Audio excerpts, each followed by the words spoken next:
Shalom saudaraku, kembali lagi di acara kesayangan kita We Talk No I But We Let's Talk Together bersama saya Pastor Wigan Sugandi dan Pastor Ruli Simorangkir, halo. Wow, ya Bang, sebelum Yuk. kita mulai, kita mau kasih tahu dulu kita ditemani sama tamu spesial kita yang udah sering banget menemani kita.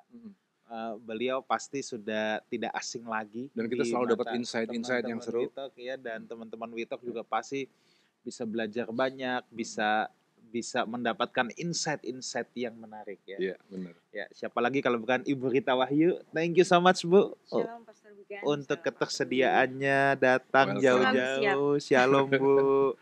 Terima kasih. Jauh loh dari Surabaya. Yes. Oke, kita mau menyapa dulu teman-teman saudara sekalian yang baik ada di luar Indonesia maupun di kota-kota lain selain Jakarta. Selamat bergabung, selamat belajar. Doa saya melalui acara ini kita semua boleh mendapatkan insight-insight yang pada akhirnya bisa membawa pertumbuhan rohani bagi kita semua. Dan pada hari ini kita akan membahas satu topik yang sangat seru menurut saya ya. Apakah kita masih harus mengikuti Taurat ya? Atau dengan kata lain, apakah Taurat masih berlaku hingga sekarang? Nah, ini nih yang kita mau bahas nih, Bang. Sebab ini memang ada dua pandangan, Bang. Ini nih ada pro dan kontra ya. Ada yang bilang Taurat masih, ada yang bilang batal total. Ada yang dibatalinnya pilih-pilih. Nah, ya jadi kita nih mau diskusi nih, Bang. Nah, mungkin nanti dalam diskusi pun Ibu Rita bisa punya insight, Abang punya insight, saya punya insight. Nah, kita omongin deh. Iya. Ya. Oke, Bang. Mungkin mau dibuka dulu, Bang. Ya, selamat malam.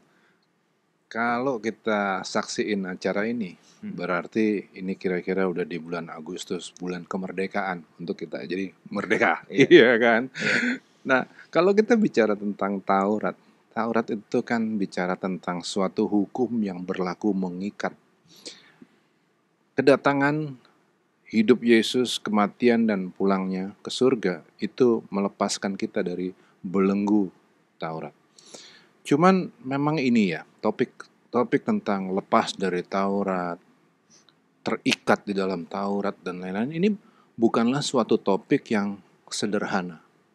Betul-betul harus diperdalam apa yang dimaksud dengan keterikatan, apa yang dimaksud dengan kebebasan, bahkan juga harus diperhitungkan tentang apa yang dimaksud dengan Taurat. Ini yang kita mau bicarain.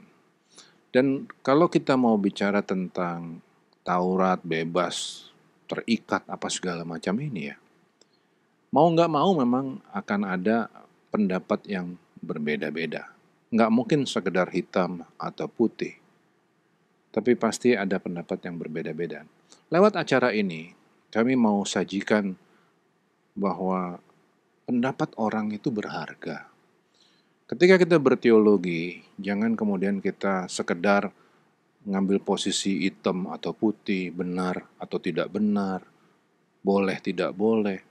Kenapa begitu? Karena pengajaran Israel itu bicara tentang filosofi, tentang bagaimana caranya berpikir secara filosofis, tidak sekedar hitam atau putih gitu. Itu yang kami mau sampaikan lewat acara ini. Dan kedua yang kami mau sampaikan ya penjabaran-penjabaran tadi. Apa sih Taurat itu? Apa sih yang dimaksud dengan kebebasan? Apa sih yang dimaksud dengan keterikatan? Dan selanjutnya kita ngobrol sama-sama ya. Malam ini kita saksiin. Iya. Oke. Kita akan langsung nih, Bang, ngobrol sama Ibu Rita. Mungkin kita mau tanya dulu insight dari Ibu Rita tentang tema yang kita bahas pada hari ini. Sebelum kita masuk kepada diskusi, mungkin ada yang Ibu Rita mau sampaikan dulu, Bu. Silakan, Bu. Kita mesti clear dulu. Torah itu untuk siapa sih? Ya. Untuk orang Israel atau juga untuk orang non-Israel? Iya. Dan kalau kita membaca misalnya dalam Ulangan 4 ayat 44. Ya, Ulangan 4 ayat 44 ya. Inilah hukum Taurat yang dipaparkan Musa kepada orang Israel. Jelas kan? Ya. Inilah hukum Taurat yang dipaparkan Musa kepada orang Israel. Nggak ada tambahnya dan non-Israel. Satu lagi. 1 Tawarik 16 ayat 40. Nomor 1 Tawarik 16 ya, Hmm. ayat 40. Oke, supaya pagi dan petang tetap dipersembahkan korban bakaran kepada Tuhan di atas mezbah korban bakaran. Ya. Dan supaya dikerjakan segala yang tertulis dalam Taurat Tuhan yang diperintahkannya kepada orang Israel. Orang Israel. Nggak ada tambahan plus non-Israel. Loncat ya. Maleakhi 4 ayat 4. Oke, Maleakhi 4 ayat 4.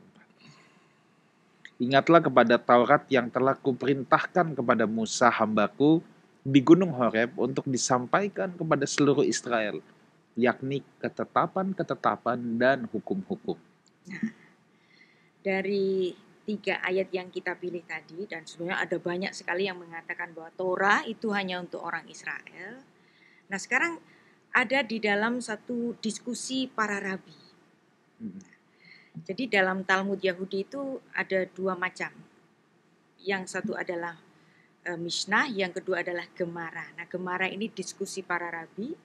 Kalau rabi berdiskusi, ada 5 rabi berdiskusi, muncul 8 pendapat. Demikian. Nah, demikian juga pandangan orang Yahudi. Apakah Taurat itu hanya untuk orang Israel? Nah, mereka pun sedang berdebat ini, para rabi yang sudah lulus di Beit Midrash itu.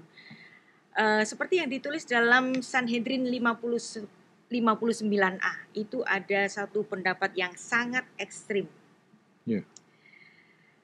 Rabi Yohanan berkata, saya bacakan Sanhedrin 59a. Rabi Yohanan berkata, seorang non-Yahudi yang melakukan studi Taurat layak mendapat hukuman mati. Seorang Non-Yahudi non-Yahudi yang melakukan studi hukum Taurat dan mengamalkannya layak mendapat hukuman mati. Sebagaimana dinyatakan, Musa telah memerintahkan hukum Taurat itu kepada kita sebagai milik dari jemaat Yakub. Jadi hanya untuk jemaat Yakub.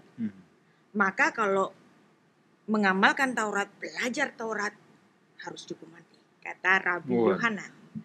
Nah, kemudian ada rabi yang kedua mengatakan demikian. Seorang goyim, seorang non-Yahudi, kalau mempelajari Taurat, itu seperti seorang merampasnya dari orang-orang Yahudi. Merampas milik pusakanya orang Yahudi. Bahkan seperti seorang laki-laki yang merampas istri orang dan menikahinya. Nah, ini pendapat ekstrim, ya. Namanya juga pendapat. Lalu kemudian ada seorang rabi yang memberikan satu pendapatnya yang berbeda lagi. Pendapatnya ini lebih moderat. Dia mengatakan bahwa karena Torah itu secara objektif benar, mengajarkan etika dan lain-lain, hukum dan lain-lain, memang benar Taurat itu diberikan kepada orang Israel. Tapi seorang non-Israel itu boleh mempelajarinya. Bahkan dia boleh mempelajarinya untuk mencapai tingkat spiritual yang tinggi. Bahkan kalau dia mempelajarinya dan dia paham betul tentang Torah, dia setingkat dengan seorang imam besar. Nah, Anda bisa bayangkan bahwa pendapat-pendapat yang berbeda ini ada banyak sekali di Sanhedrin 59 itu, pendapat-pendapat mereka. Ini saya pilihkan yang ekstrim-ekstrim aja. Nah, artinya di sini orang Yahudi terhadap suatu tafsir itu bisa berbeda-beda dan ditulis dalam satu kitab yang dimana kitab itu tidak menyatakan ini yang paling benar, si A yang paling benar, si B paling benar, si C paling benar. Orang Yahudi itu sudah diajar untuk menghargai pendapat ekstrim kanan, ekstrim kiri, bahkan yang moderat. Nah, sekarang bagaimana dengan orang Kristen? Nah, kita tahu bahwa memang Musa memerintahkan hukum Taurat untuk jemaat Yakub. Sedangkan Pastor Wigan, Pastor Ruli, saya kan bukan jemaat Yakub, bukan keturunan secara darah Israel. Tapi kita memiliki pusaka yang sama dan kita boleh mempelajarinya. Dan lagi-lagi kalau kita masuk di sini itu namanya eh, ada pro kontra, masih Iya. berlaku Iya. atau nggak berlaku atau Iya. dipilih-pilih. Iya. Ya, Nah kalau dipilih-pilih ini masalah. Iya. Ya. Kalau kita mengatakan bahwa Torah itu masih berlaku, kita harus membaca Yakobus 2 ayat 10. Oke, Yakobus 2 ayat 10 ya. Yakobus 2.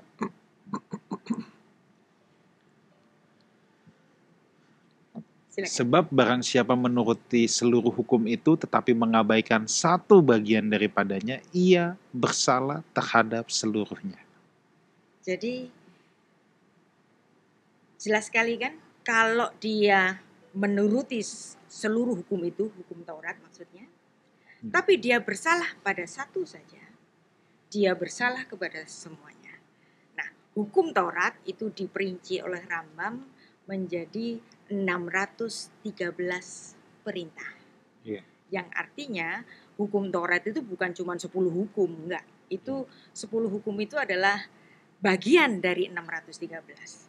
Bayangkan kalau kita melakukan 600 hukum, tapi yang 13 kita lupa, kita bersalah kepada yang 613. Bahkan kalau kita melakukan 612 hukum itu dengan tepat, terus satu nggak melakukan, Iya.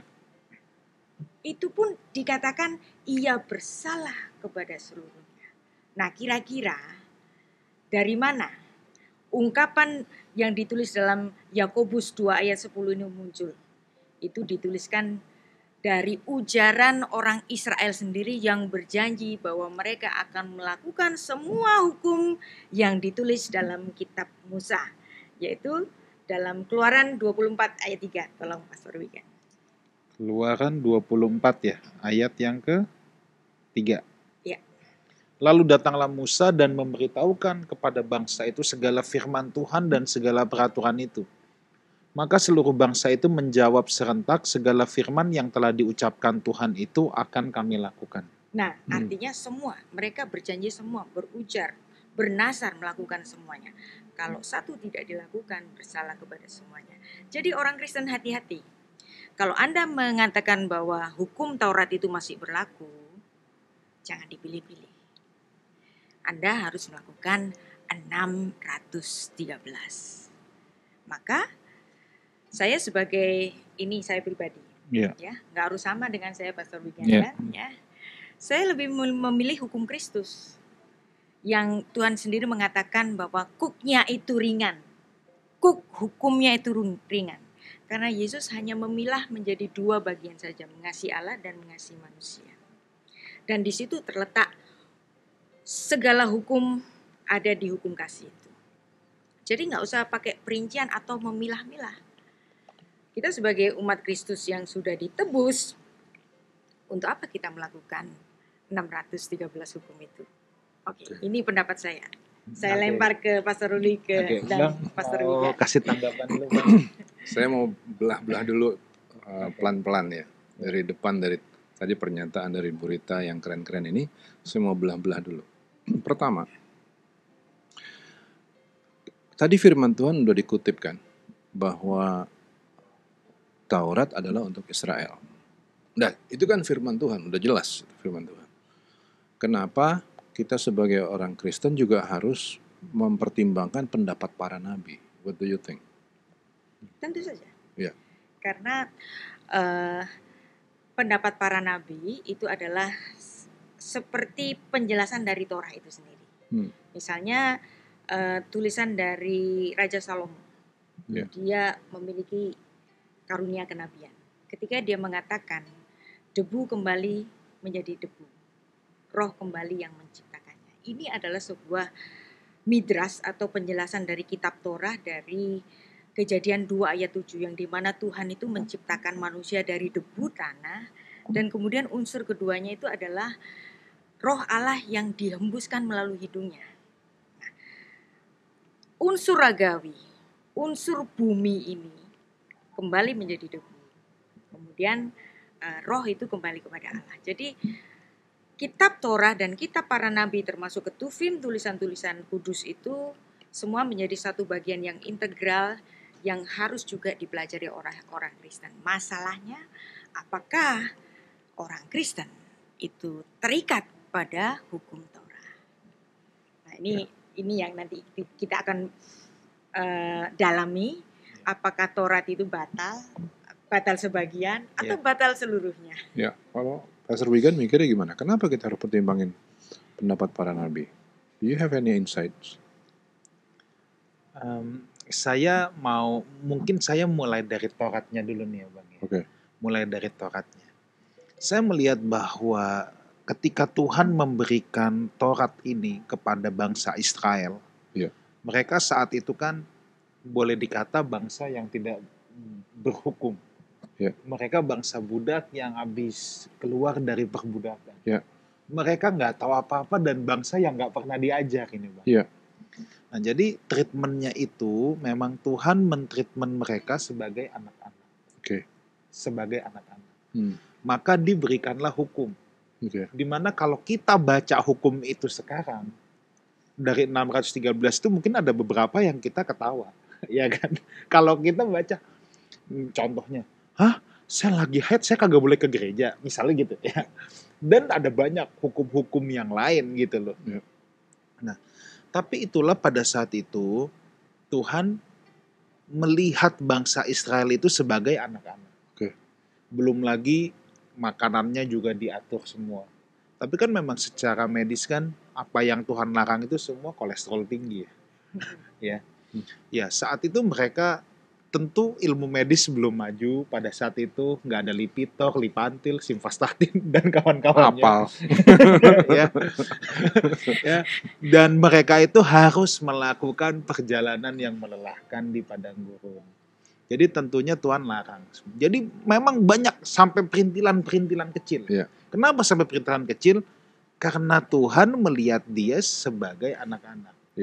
Contoh, kalau kita punya anak kecil, kita itu juga pasti pendekatan kita untuk anak kecil itu hukum. Pendekatannya tuduh, pokoknya lu lakuin aja. Dilarang pegang pisau, anak kita umur 4 tahun. Kita kasih hukum, dilarang pegang pisau. Mau begitu dia pegang pisau, kita marah pasti. Walaupun dia bilang, "Pah, Mah, ini buat potong apel." Enggak, tetap enggak. Kita tetap tidak kasih. Karena hukumnya dilarang pegang pisau. Nah, itulah bagaimana Tuhan mentreat umat Israel. Tetapi kita orang Kristen, saya melihatnya Bang, dan Ibu Rita, saya melihatnya kita ini sebagai orang dewasa. Makanya Tuhan udah enggak perintilan-perintilan Taurat lagi yang kita persoalkan. Tetapi adalah apa sih nafas dari hukum Tuhan itu, ya. Jadi kalau kepada anak-anak tuduh, kepada orang dewasa tubi sekarang. Nah, saya kembali lagi ke perumpamaan tadi.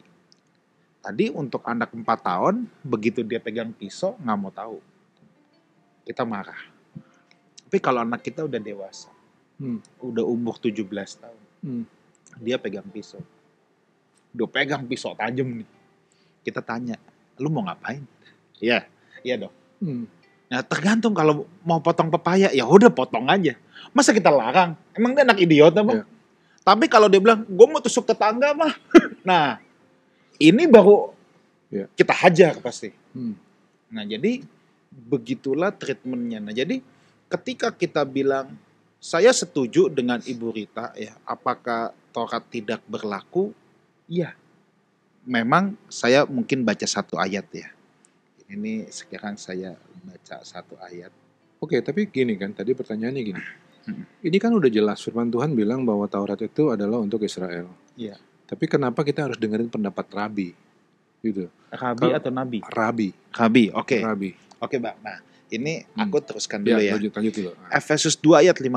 Sebab dengan matinya sebagai manusia, ia telah membatalkan hukum Taurat dengan segala perintah dan ketentuannya, untuk menciptakan keduanya menjadi satu manusia baru di dalam dirinya, dan dengan itu mengadakan damai sejahtera. Nah, Jadi memang jelas hukum Taurat telah dibatalkan.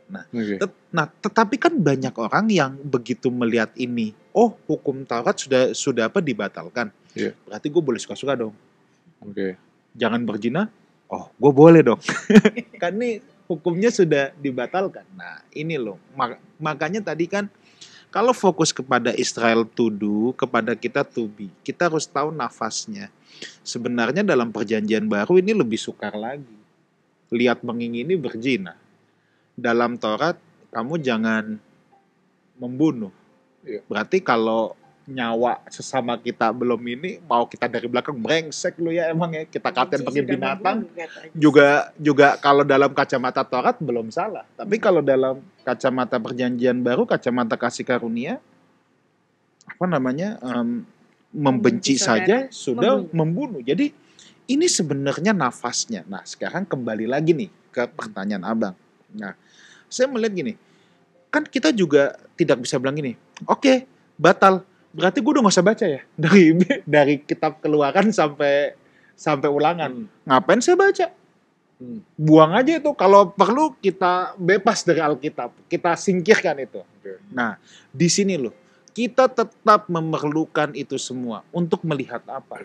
Ada sesuatu yang tidak berubah, karakter Tuhan yang konstan. Walaupun dia treatment kepada bangsa Israel gimana, treatment sama orang percaya gimana, tapi kita bisa melihat bagaimana karakter Tuhan, sifat-sifat Tuhan, hakikat Tuhan. Nah, sekarang dengan pendapat para rabi. Yeah. Nah, menurut saya mereka para rabi ini kan mempelajari Taurat pada saat itu. Kita harus open minded. Terhadap siapapun menurut saya. Tentunya kita tidak perlu setuju semuanya. Kayak tadi yang Ibu Rita sudah katakan, ada yang ekstrim, belajar Taurat, matiin. Nah, ya tentu kita tidak sependapat dengan itu.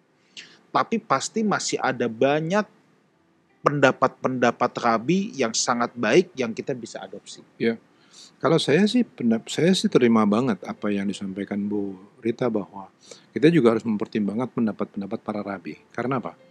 Karena ibarat hakim ya. Hakim, kita kan menjadi hakim. Kita kan diharap untuk mengambil keputusan apakah kita akan tetap memperlakukan Taurat atau tidak, gitu kan. Nah, kita dianggap sebagai hakim kan, in a way kan. Kalau kita dianggap sebagai hakim, maka kita harus mengambil keputusan dengan informasi yang sebanyak-banyaknya dong. Kita dengar firman Tuhan sebagai sesuatu yang memang mutlak ada di atas sana. Pasti itu. Tapi seperti Pastor Wigan juga ngomong, nafasnya apa sih? Nah, untuk mempertimbangkan nafasnya apa, maka kita pertimbangkan pendapat sebanyak mungkin orang. Baik itu yang ekstrim bilang tidak, yang moderat, ataupun yang bilang boleh. Semuanya harus kita pertimbangin sehingga kita bisa ngambil keputusan yang tepat. Ini yang, kenapa saya ngasih pertanyaan ini? Pertanyaan ini timbul karena gini, jangan sampai di antara kita itu kemudian belum apa-apa udah punya antipati. Kita udah ngomong gini, tapi firman Tuhan, iya oke, firman Tuhan itu perlu digali loh. Untuk menggali firman Tuhan itu harus dapat banyak sources loh, gitu loh. Jadi bukannya kita mengabaikan firman Tuhan. Jadi kalau Bu Rita ngomong barusan itu bukan mengabaikan firman Tuhan, bukan begitu sama sekali, bukan. Ya, itu ya kita ngerti ya. Oke, lanjut. Nah, Bang, ini saya mau kasih satu contoh. Ini kalau yang saya katakan, kita bisa ambil dari kisah-kisah hukum di kitab Taurat itu. Ada pelajaran-pelajaran rohani yang menarik. Contoh nih, saya bacain satu ayat. Misalnya, saya akan bacakan dari Ulangan 16 ayat 16. 3 kali setahun setiap orang laki-laki di antaramu harus menghadap hadirat Tuhan. Ini kan diajarin cuma 3 kali. Kalau kita umat perjanjian baru tiap hari nih. Nah, jelas ini sudah tidak match dengan kita. Tetapi ke tempat yang akan dipilihnya, yakni pada hari raya roti tak beragi, pada hari raya 7 minggu, dan pada hari raya pondok daun. Kita sudah tidak melakukan itu. Hari raya roti tidak beragi, 7 minggu, pondok daun. Nah, tapi lihat ini. Dalam kisah ini ketika Tuhan memerintahkan mereka, ini kan hukum untuk mereka. Kamu setahun 3 kali harus datang. Nah, tapi ada pelajaran rohani. Ayatnya kan nggak stop di sini. Janganlah ia menghadap hadirat Tuhan dengan tangan hampa. Hmm. Nah, berarti Tuhan mengajar umatnya menghadap hadiratnya tidak dengan tangan hampa. Ini saya teruskan di ayat ke-17, tetapi masing-masing dengan sekedar persembahan sesuai dengan berkat yang diberikan kepadamu oleh Tuhan Allah. Oke. Nah, menurut saya ini ada nafas yang apa berlaku, Bang. Yang apa kita bisa mengambil pelajaran rohaninya bagaimana Tuhan mendidik umat Israel. Nah, Oke. jadi saya agak sulit membahasakannya, tapi ya ada apa pelajaran rohani yang seperti ini nih banyak menurut saya dalam apa Oke. kitab Taurat. Oke. Bu Rita ini kan selalu punya passion ya. Passionnya Bu Rita itu kan tentang bagaimana berpikir secara filosofis. Iya. Dan kalau Bu Rita bicara filosofis, jangan keburu kita terus mikir jadi ruwet gitu ya, kayak gini. Yang ada patungnya gitu. Enggak. Bu Rita tuh ngajarin dengan sangat Iya. sederhana gitu, bikin kita jadi seru. Nah sekarang Bu Rita, Bu Pastor Wigan udah ngomong soal makna ya, makna dari Taurat, isi dari Taurat segala macam. Kalau secara yang Ibu tahu, secara filosofis, apa sih sebetulnya makna dari Taurat itu? Sebenarnya apa yang diungkapkan oleh Pastor Wigan tadi, keseluruhannya, itu ada di Galatia 3 ayat 23. Oke, kita baca Waduh, dulu nih. ya tuh, itu sederhana aja. Udah ngomong panjang disederhanain. Ada di Galatia 3:23, beres. Iya, oke. Oke. Sebelum iman itu datang, kita berada di bawah pengawalan hukum Taurat Oke. dan dikurung sampai iman itu telah dinyatakan. Ya. Lanjut 24-25. Ya. Jadi hukum Taurat adalah penuntun bagi kita sampai Kristus datang, supaya kita dibenarkan karena iman. Sekarang iman itu telah datang. Karena itu kita tidak lagi berada di bawah pengawasan penuntun. Siapa itu Oke. sang pengawas itu? Hukum Taurat. Nah, dan di ayat ini Rasul Paulus mengatakan bahwa si penuntun itu, bahasa Ibraninya itu paidagogos. Hmm. Nah, paidagogos itu emenet bahasa Ibraninya. Nah, paidagogos itu bahasa Inggrisnya governess. Oke. Nah, governess itu biasanya guru-guru yang khusus datang ke rumahnya seorang tuan besar, Iya. tuan tanah di Inggris misalnya, lord apa gitu kan. Nah, kemudian ada governess yang datang ke rumah itu mengajar anak-anak sampai kira-kira umur 12 atau umur 13. Oke. Setelah itu governess tidak lagi mengajar mereka. Nah, ini adalah gambaran yang secara clear diberikan oleh Rasul Paulus bahwa segala apa yang digariskan oleh governess itu pada saatnya akan berakhir masanya. Oke. Nah, Iya. ini kan keren. Nah, tentang isi dari hukum Taurat ke 613 hukum tadi. Iya. Ya. Itu orang mengatakan enggak mungkin ada orang bisa melakukan 613 hukum Taurat secara sempurna. Iya. Apalagi di zaman Rabi Dik itu masih ada peraturan-peraturan tambahan para rabi. Oke. Tapi ada loh, di Alkitab itu ditulis bahwa ada orang yang secara sempurna Sudah melakukan melakukan semua. 613 hukum itu. Di mana itu dicatat? Hmm. Dalam Filipi 3 ayat 6. Filipi 3 ayat 6. Oke. Tentang kegiatan aku penganiaya jemaat, tentang kebenaran dalam mentaati hukum Taurat, aku tidak bercacat. Wow. Jadi seluruh hukum Taurat yang kalau di jumlah 613, Paulus dengan sangat bangga, aku tidak bercacat. Beli Dovi, gak ada kecacatan aku dalam melaksanakan amal ibadah hukum Taurat. Tapi setelah dia mengenal Kristus, itu aku anggap sampah. Ya. Dan ini betul-betul kemudian kita baca di Galatia 4 tadi, bahwa Torah itu seperti paidagogos. Ya. Masalahnya kita kan selalu begini, masa hukum Taurat itu batal? Tuhan kan tidak berubah, masa dia membatalkan hukumnya sendiri? Mungkin nggak Tuhan membatalkan hukum sendiri? Ya. Kalau saya berpendapat, Tuhan secara pribadi, dia tidak berubah. Kita punya lagu, Tuhan Yesus tidak berubah, tidak berubah, tak berubah selama-lamanya. Karakternya tidak pernah berubah, hakikatnya tidak berubah. Tapi keputusannya, hukumnya bahkan, bisa loh dibatalin. Di mana contohnya? Ada nggak contohnya? Ada dong. Nah, contohnya ada ketika Musa ini melakukan atau menempatkan dirinya sebagai advokat bagi orang-orang Israel. Kira-kira kapan? Sodom dan Gomora. Itu kan Abraham. Oh, Kalau ya sorry, Musa kira-kira itu yang di patung lembu emas. Iya. Ya kan? Apa sih hukumannya untuk orang itu yang menyembah ilah-ilah lain dan patung-patung? Iya. Kira-kira? Harus dibunuh. Harus dihukum mati. Tapi apakah orang Israel waktu itu dibunuh? Enggak. Dibunuh apa enggak? Enggak kan? Enggak, iya. Kenapa kok Tuhan tidak melakukan pembunuhan kepada orang-orang Israel ketika mereka membuat ilah lain, patung tuangan itu? Kenapa? Karena Tuhan melakukan abolisi sendiri terhadap hukum. Ketika Musa menempatkan dirinya sebagai seorang orek hadin. Nah, lawyer dalam bahasa Ibrani itu orek hadin. Orek itu memperpanjang, din itu bisa pengadilan, bisa penghukuman. Jadi orang yang bisa membatalkan penghukuman atau orang yang memperpanjang pengadilan. Jadi Musa itu disebut orek hadin. Istilah orek hadin itu sampai hari ini dikenakan kepada advokat atau lawyer. Nah, mitzvot hukum Taurat yang pertama dan yang kedua itu mengatakan, akulah Tuhan Allahmu yang membawa engkau keluar dari Mesir. Jangan ada ilah lain daripadaku.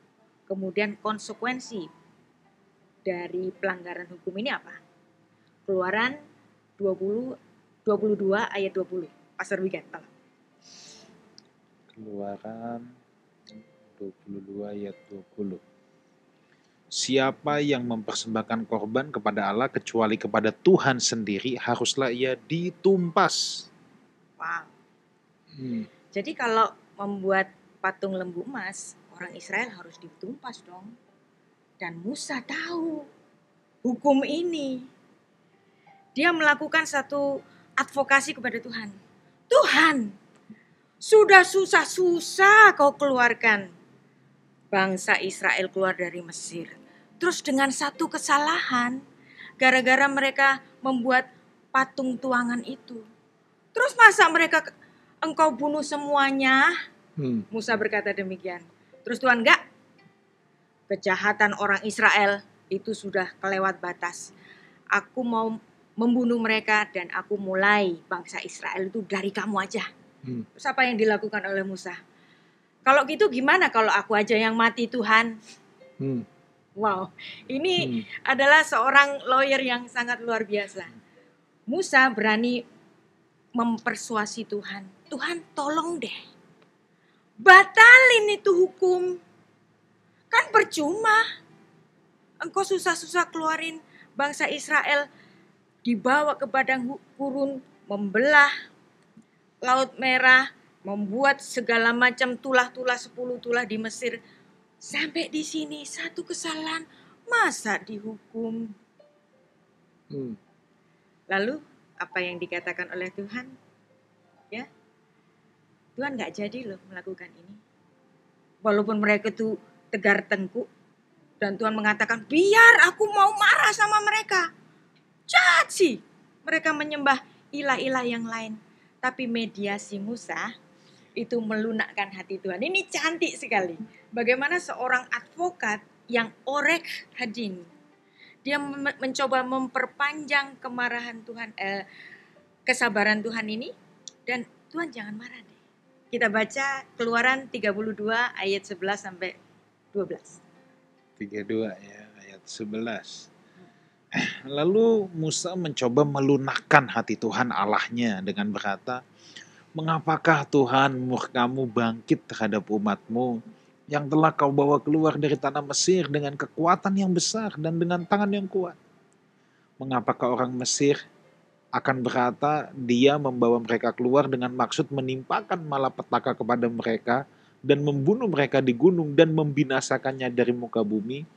Berbaliklah dari murkamu yang bernyala-nyala dan menyesallah karena malapetaka yang hendak kau datangkan kepada umatmu."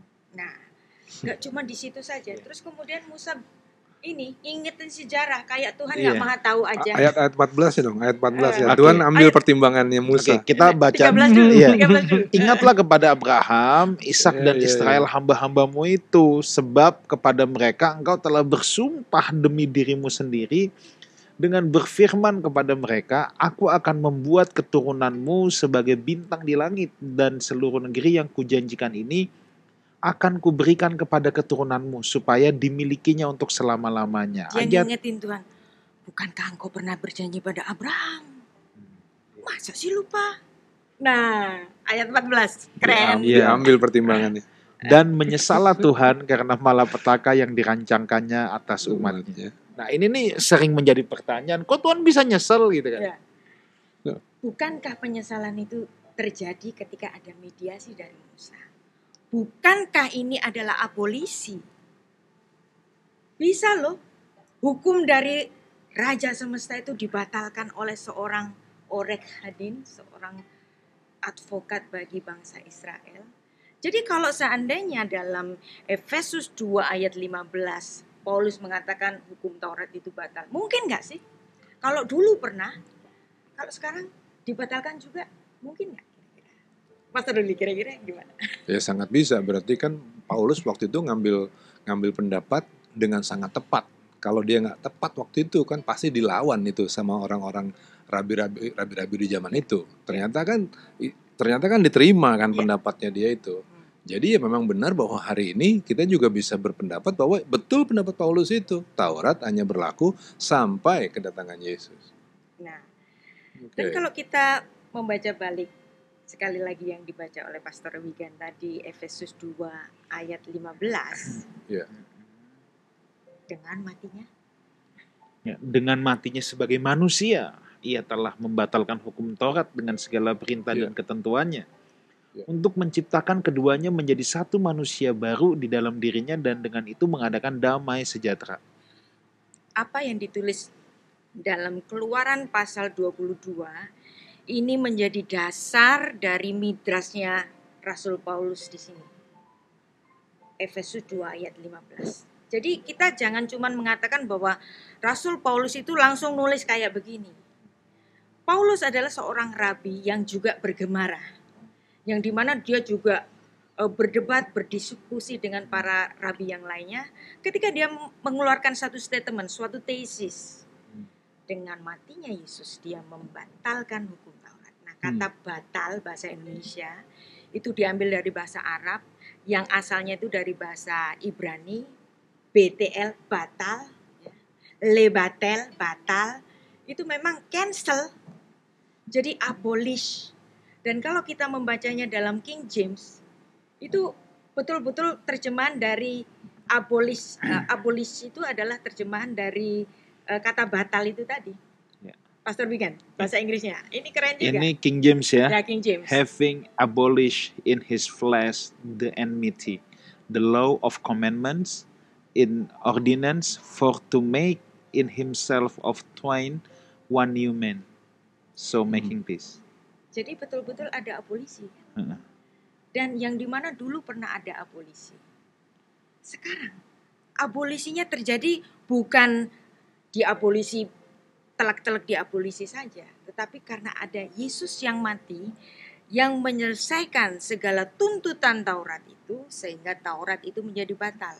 Nah, masalahnya seperti yang dibahas oleh Pastor Wigan tadi, kalau batal emangnya jadi tanpa hukum, anomos. Iya. Kan enggak. Ada hukum Kristus, Iya. hukum kasih yang dimana kita tidak akan melakukan kejahatan kepada orang lain, entah itu mencuri, entah itu berzina, entah itu korupsi dan lain-lain, membunuh dan lain-lain. Hanya satu hukum bagi manusia, kasihlah sesama. Sebenarnya hukum itu juga dikutip dari kitab Taurat kan? Betul, dari kitab Taurat. Tapi kemudian kan Iya. ditekankan Iya. kembali sarinya itu di sini. Iya. Nah, Iya. mungkin Ya, Pastor ya, Rudi ya, mau ya. menambah? Oke. Jadi kalau begitu Bu, yang saya mau gini dulu ya. Ini mungkin ada teman-teman yang juga mungkin nanya dulu ya Bu. Yang dimaksud dengan Taurat di sini tuh apa sih? Apakah 5 kitab itu ataukah mitzvot yang 613? Yang mana nih kita bahas? Dalam hukum Taurat itu berisi banyak hukum, juga menulis banyak kisah. Iya. Kisah pun menjadi satu rangkaian. Iya. Nah, yang dimana itu diperinci secara perincian itu menjadi 613. Iya. Jadi hukum Taurat itu bukan sesuatu yang dibagi-bagi, tetapi menjadi satu kesatuan. Kalau melakukan hukum Taurat, lakukanlah semua apa yang ditulis dalam 5 kitab itu, bukan dipilih-pilih. Nah, maka kalau ketika Yesus itu membatalkan, dia pun bukan membatalkan sebagian, bukan memilih-milih sebagian dan kemudian yang ini dibatalkan, yang itu enggak, yang ini dibatalkan, yang itu enggak. Betul-betul semuanya dibatalkan. Dan kemudian ada hukum yang baru.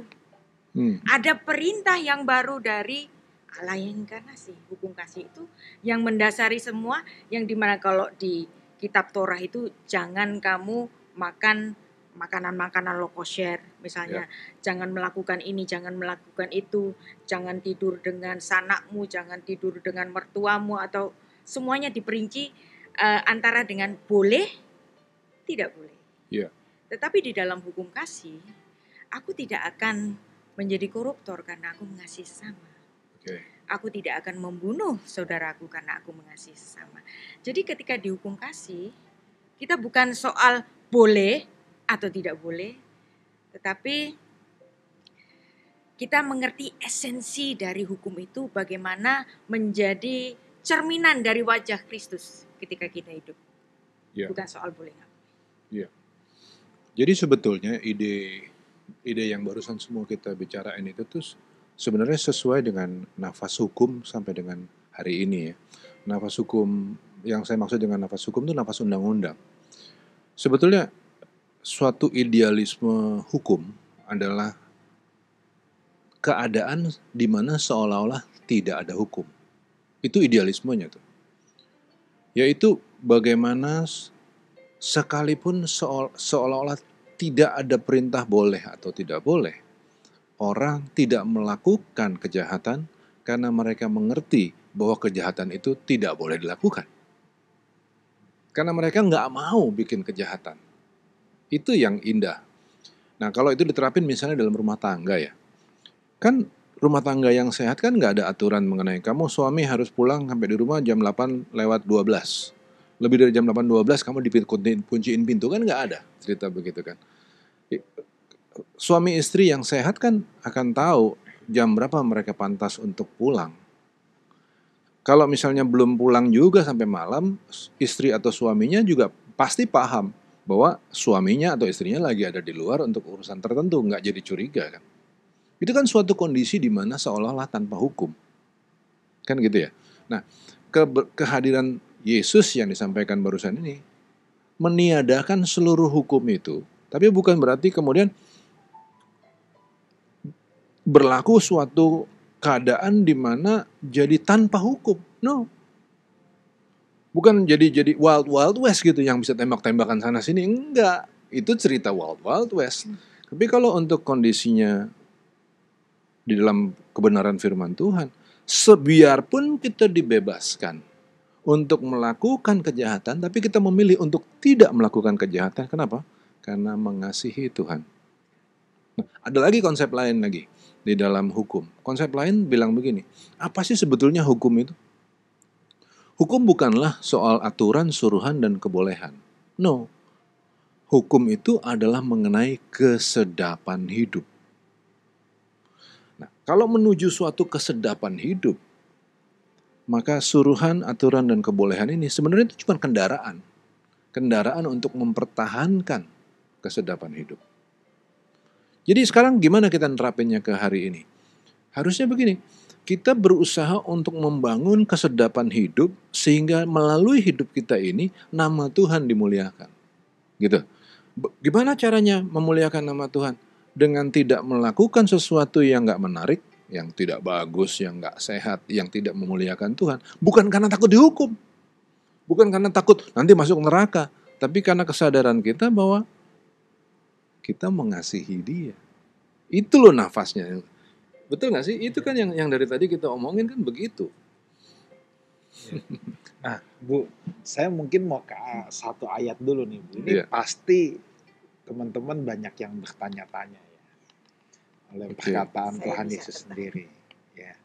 Apa? Matius 5 ayat 18 dan Nah. 19 ya. Oke, saya akan bacakan nih. Kayaknya kita kalau bahas ini kagak omongin ini kurang afdol ya, Bu. Betul, Oke, harus ayo. Iya. ayat ini juga. Karena aku berkata kepadamu, sesungguhnya selama belum lenyap langit dan bumi ini, satu iota atau satu titik pun tidak akan ditiadakan dari hukum Taurat sebelum semuanya terjadi. Asik. Karena Gimana? itu, siapa yang meniadakan salah satu perintah hukum Taurat, sekalipun yang paling kecil, nah ini kan ya, dan mengajarkannya demikian kepada orang lain, ia akan menduduki tempat yang paling rendah di dalam kerajaan sorga. Tetapi siapa yang melakukan dan mengajarkan segala perintah-perintah hukum Taurat, ia akan menduduki tempat yang tinggi di dalam kerajaan sorga. Yang biasanya menjadi highlight itu di bagian ini. Satu iota atau satu titik pun tidak akan ditiadakan dari hukum Taurat. Titik. Iya. Iya. Belakangnya nggak dibaca. Apa di belakangnya? Sebelum semuanya Sebelum semuanya terjadi. terjadi. Sekarang driven by a deeper Berwhy. why. Iya. Nah, gimana kalau semuanya udah terjadi? Iya. Ya kan? Gimana kalau Tuhan bilang udah selesai? Aku yang menggenapi. Aku yang menggenapi.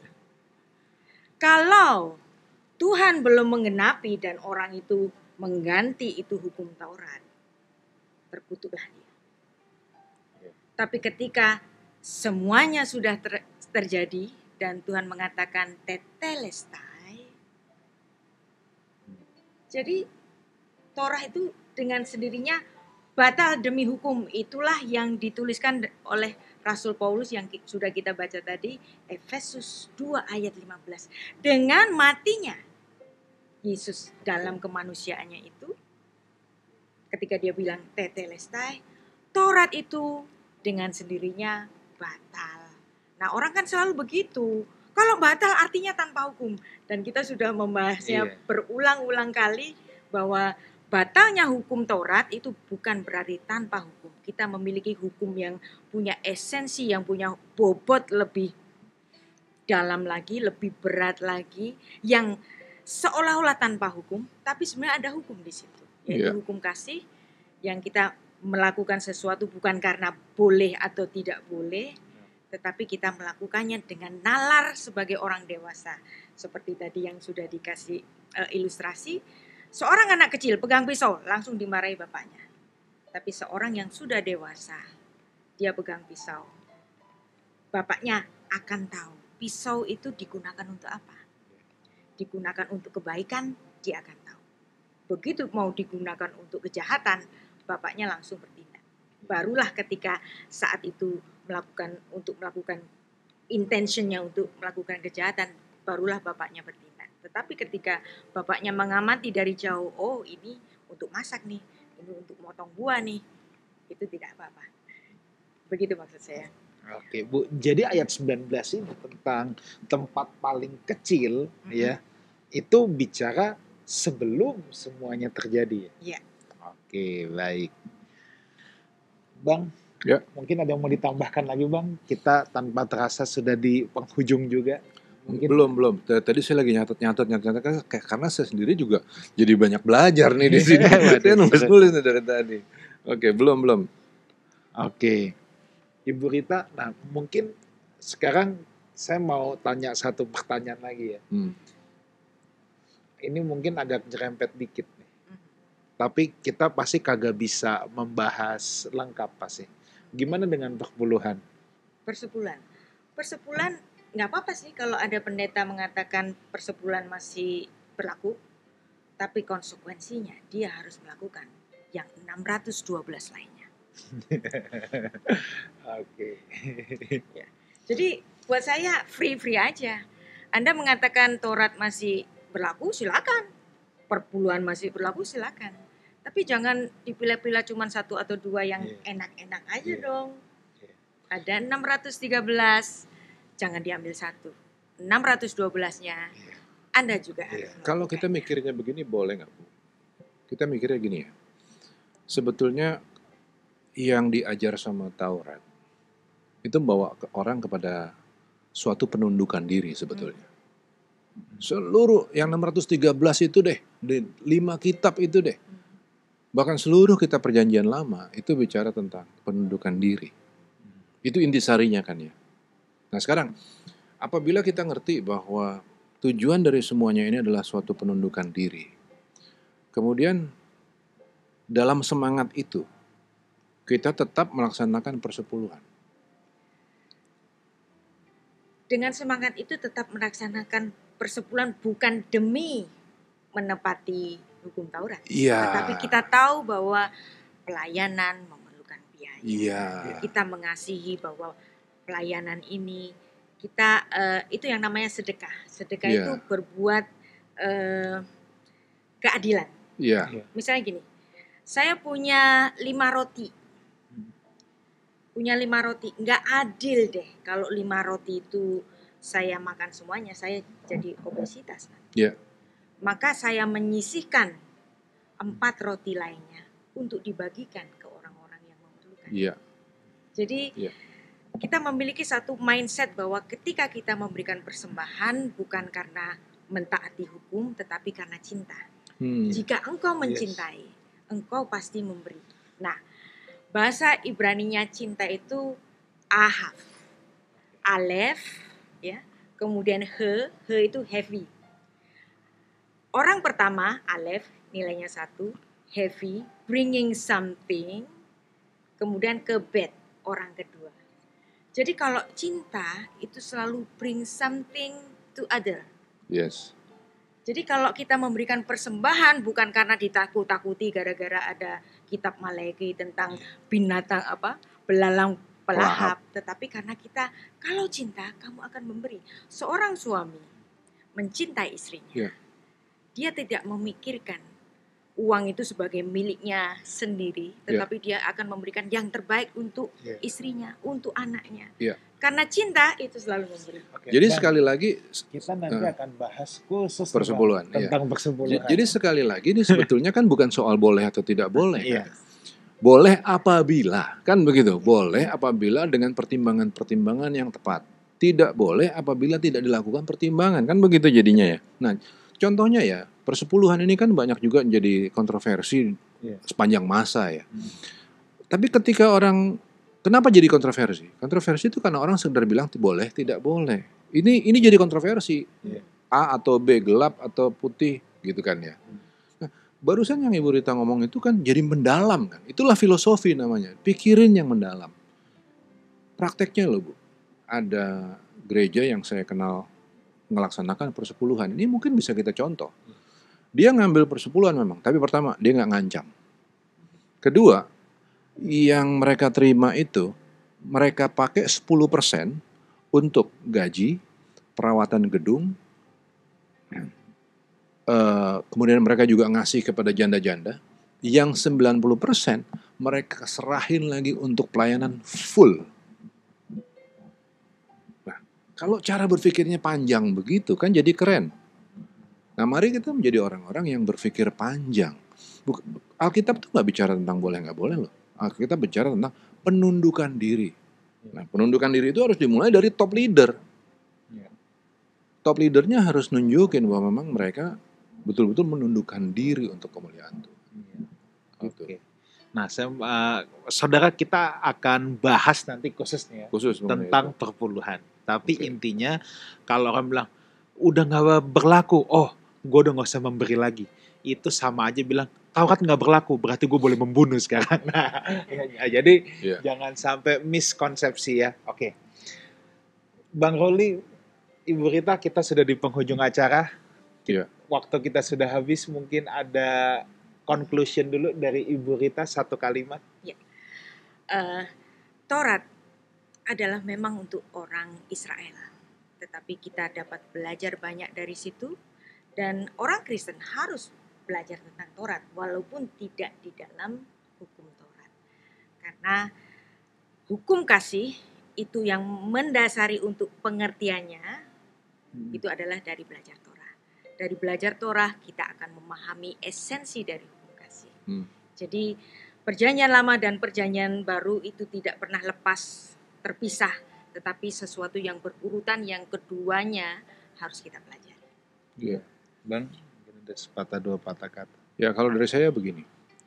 Ketika orang belajar tentang Taurat dengan seluruh aturannya, ya, harus kita mengerti bahwa kemudian banyak orang yang menjadi tercekam dalam ketakutan, dosa, neraka, dan lain-lain. Itu salah satu konsekuensi.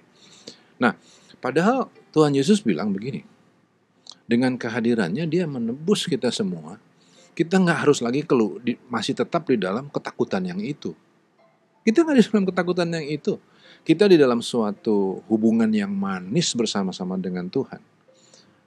Tapi bukan berarti bahwa kita boleh ngelakuin hal-hal yang kacau. No. Nah, cuman di dalam kasih, kita memilih untuk tidak kacau karena kita mengasihi Tuhan. Jadi indah gitu loh. Udah bukan lagi soal perbudakan, tapi soal kebebasan yang bertanggung jawab, kebebasan yang dewasa. Itu yang kami katakan bahwa hari ini kita tidak lagi terikat dalam Taurat. Kita terikat di dalam kasih. Kita terikat di dalam suatu kerinduan untuk memuliakan Tuhan. Itu yang kami maksud. Dari saya, konklusinya ya, hukum Taurat memang sudah dibatalkan, tapi sekarang kita terikat pada hukum Kristus. Hukum Kristus itu memuat nafas, esensi yang jauh lebih mendalam daripada sekedar apa yang bangsa Israel dulu tahu ya. Karena Tuhan men-treat saudara dan saya sebagai orang-orang dewasa. Fokus kita bukan lagi hanya sekedar tuduh, boleh nggak boleh, tapi sekarang to be. Kita melakukan sesuatu karena kita mengasihi Tuhan. Iya. Oke, thank you Ibu Rita atas waktunya pada kesempatan ini. Minggu depan saudara kita masih bersama Ibu Rita lagi. Minggu depan kita akan membahas ngobrol santai Alkitab, yaitu kitab Hakim-Hakim ya. Nah ini kitab Hakim-Hakim ini seru nih saudara ya. Nanti pasti Pastor Roli juga ada insight nih dari seorang lawyer ya. Ini bagaimana hakim-hakim bekerja di zaman itu. Oke, jadi jangan kemana-mana. Ingat, minggu depan kita akan terus ngobrol santai Alkitab, kitab Hakim-Hakim. Sampai jumpa minggu depan. Terima kasih atas kebersamaan kita di We Talk No I But We Let's Talk Together. God bless you.